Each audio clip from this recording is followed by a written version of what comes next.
Telugu film industry నుంచి కొరియోగ్రఫర్గా మంచి గుర్తింపు సాధించుకున్న వ్యక్తి జానీ మాస్టర్. జానీ మాస్టర్ డి అనే షోతో మంచి పేరును సాధించుకున్నారు. ఆ షోలో జానీ మాస్టర్ ఎన్నో అవమానాలకు గురయ్యారు.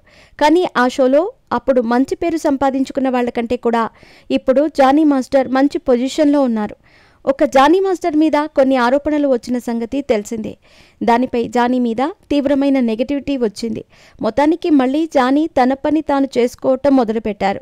జానీ మాస్టర్ ఎన్ని సినిమాలు చేసినా కూడా రామ్ చరణ్కి కొరియోగ్రఫీ చేస్తున్నారంటే ఆ పాట వేరే లెవెల్లో ఉంటుంది. రామ్ చరణ్ కెరియర్లో ఎన్నో అద్భుతమైన పాటలకు జానీ మాస్టర్ కొరియోగ్రఫీ చేశారు.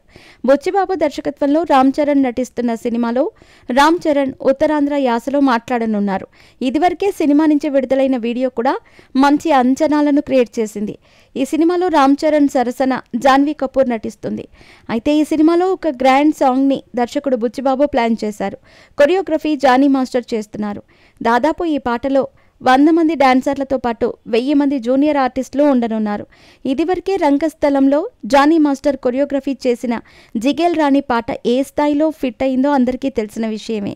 అయితే సుకుమార్ సినిమాలో అంత మంచి సాంగ్ కొరియోగ్రఫీ చేసిన జానీ మాస్టర్ ఇప్పుడు సుకుమార్ శిష్యుడు బుచ్చిబాబు సినిమాలో కూడా అంతకు మించి అవుట్పుట్ ఇచ్చే ప్రయత్నం చేస్తున్నట్టు సమాచారం. తెలుగులో నితిన్ నటించిన ద్రోణ అనే సినిమాకి కొరియోగ్రఫీ చేశారు జానీ మాస్టర్. ఈ సినిమా బాక్సాఫీస్ వద్ద ఊహించిన సక్సెస్ సాధించలేదు. కానీ కొరియోగ్రఫర్గా జానీ మంచి పేరు సాధించుకున్నారు. అయితే ప్రస్తుతం జానీ అంటే కేవలం తెలుగు సినిమాలకు మాత్రమే పరిమితం కాకుండా పాన్ ఇండియా స్థాయిలో గుర్తింపు సాధించారు. ప్రభుదేవ వంటి హీరోకి కూడా కొరియోగ్రఫీ చేసే స్థాయికి వెళ్ళిపోయారు జానీ మాస్టర్. ఇక జానీ మాస్టర్ చేసిన ఎన్నో సాంగ్స్ అద్భుతమైన వ్యూస్ సాధించాయి.